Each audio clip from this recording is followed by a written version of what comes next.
Today we're exploring a spine-chilling encounter between a night watchman and a ghost. Hey everyone, today we're diving into a chilling true story from a night watchman at Oak Hill Cemetery. It's a tale that blurs the lines between life and death. And you won't want to miss the end if you're ready for a spooky adventure. Hit that like button and subscribe for more spine-chilling stories.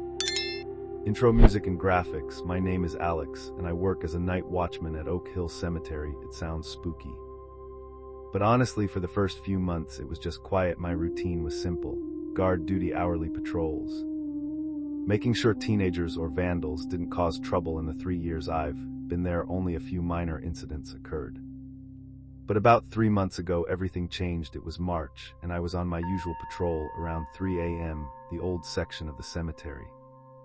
The furthest and darkest part where the lamps were dim and half the bulbs were out. The administration said the dead don't need light. I was walking between the moss-covered headstones when I saw him, a figure sitting at the base of a large granite monument. My first thought, a relative who stayed too late. I shone my flashlight on him, but he didn't move. "Sir," I called out. "The cemetery is closed, you need to leave." No reaction. He sat there, as if I wasn't even there. Unusual people usually get startled when a guard with a flashlight shouts at them from the darkness. I walked closer. "Sir, if you need help, say so, otherwise you have to go." Still silence, just the wind. I took a few more steps. And then it happened. He started to dissolve, not like in the movies with flashes and smoke. He just became transparent. Like my vision was blurring, his coat seemed to melt into the darkness, and then he was gone. I stood there, blinking, thinking I was overtired. I approached the spot. The ground was cold and damp, no sign anyone had been sitting there. I looked at the headstone. Arthur Coleman died 3 years ago. I logged it as exhaustion, seeing things in the dark. But it happened again 3 nights later, same place, same time, 3:33 a.m. This time I just watched. The figure was clearer. A man in his mid-40s, same dark coat, head bowed. I checked my phone. 3:33 a.m. I stood there for 5 minutes. He didn't move. I tried circling around, approaching from a different angle, but as soon as I crossed an invisible threshold about 50 meters away, he began to fade, dissolving into the night air. This wasn't my imagination, it was real. From then on, I prepared. I brought binoculars. I'd find a vantage point on a small hill, overlooking the old section from 200 meters away. I watched him. At exactly 3:33 a.m. he would appear, not arriving, but forming from the air itself through the binoculars.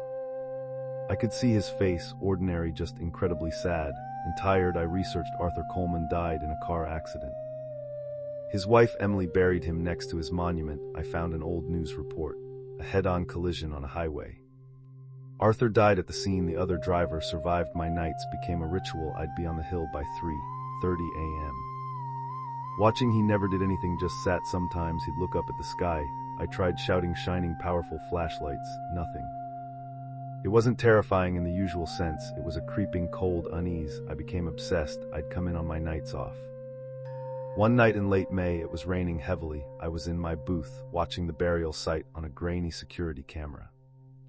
At 3:33 a.m. I saw a dark shape appear suddenly. My radio crackled on my frequency where no one should be. "Alex." A quiet, distorted voice said. "It's me, Alex." I'm frozen with my cup in my hand. It was my name, only the dispatcher used it. "Dispatcher, is that you?" I asked, knowing it wasn't. More static, then the voice slightly clearer. "Don't approach." "Not today." I looked at the monitor. The figure in the cemetery was still. "Who is this? What do you want?" I asked. "I need help, Alex. No one else can. You're here, you see." "What kind of help? What should I do?" A long pause, then. "My daughter. Her name is Sarah. She's in danger. My wife. She doesn't believe me. You have to go to them. Tell her about the silver crescent moon pendant. I gave it to her for her 16th birthday. Tell her she must wear it always. It will protect her." "Why me?" I asked. "Because he'll come for her soon, just like he came for me." "Who is he?" The voice didn't answer. The radio hissed. And amidst the static I heard a word that sounded like chauffeur or something similar, then silence. The figure on the monitor was gone. Time 3:49 a.m. I stayed in my booth until morning, realizing I was deep in something I couldn't easily escape. I had information, a request from someone who didn't exist. I had to talk to him again. The next few nights were tense. I kept returning to my observations on the hill. Arthur appeared, but he seemed more transparent. He'd turn his head towards the hill. Acknowledging my presence, it lasted for weeks. Then one night he seemed different, fainter, less stable. He appeared. Sat for about 15 minutes and then vanished, not fading, but blinking out of existence. I knew time was running out. I decided I had to be closer. The following night, I went to the old section half an hour before 3:33 a.m. I hid behind the large cross where I'd first seen him. About 30 steps to his grave, I lay on the cold ground. Turned on my digital recorder and waited. At 3:33 a.m. the air shimmered, and he appeared even more transparent than before. "Arthur," I whispered into the radio. "It's Alex, I'm here. I saw the car. You need to tell me what to do." The figure flinched. Slowly, with visible effort, he turned his head. "No time." The voice rasped through the radio, barely audible. "He feels me, he feels you. Who is he, Arthur? What does he want?" "Life," the voice whispered. "He feeds on stolen moments." The accident wasn't an accident. He was there. He pushed Skinner out and took his place just before the impact. He needs connection. He touches you in moments of terror and leaves a mark, an anchor. Then he can claim you whenever he wants.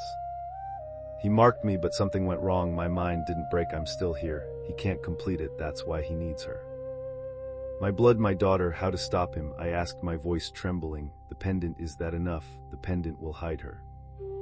For a while, but the anchor must be destroyed. Where is it?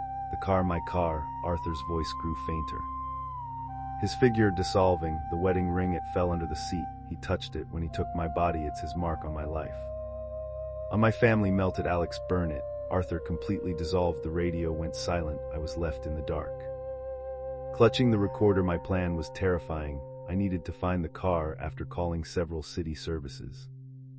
Posing as an insurance agent, I learned Arthur's car had been sent to a junkyard. The next night, I skipped work and went there. It was a vast field of rusting wrecks. I found it in a far corner, his dark blue sedan mangled from the crash. I climbed inside. The smell was awful. I searched everywhere, cutting myself on sharp metal. Then my fingers found it. Under the bent seat rail, hidden in dirt, a simple gold wedding ring. As I gripped it, an unnatural cold seeped into me. Headlights flared at the far end of the lot. It was the dark sedan, Sarah's house. A figure emerged, tall, dressed in dark clothes.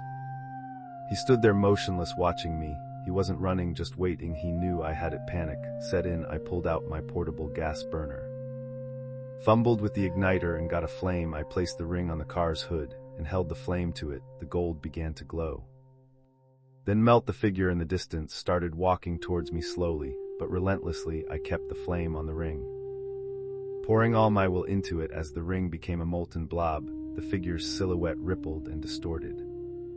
He stopped, his form stretching. Then he vanished. The headlights of the sedan blinked out, and the car was gone. Silence. The next day, I wrote a letter to Emily Coleman, posing as an old friend of Arthur's. I explained Arthur's premonitions, his fear of being watched, and my promise to ensure Sarah always wore her pendant. I mentioned finding his wedding ring years ago, and enclosed the cooled gold slug.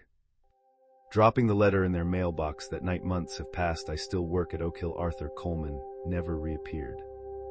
Every night at 3:33 a.m., his spot by the grave is empty. I haven't heard his voice on the radio a few weeks ago. I saw Sarah leaving school. She was laughing, and around her neck, glinting in the sun, was the silver crescent moon pendant.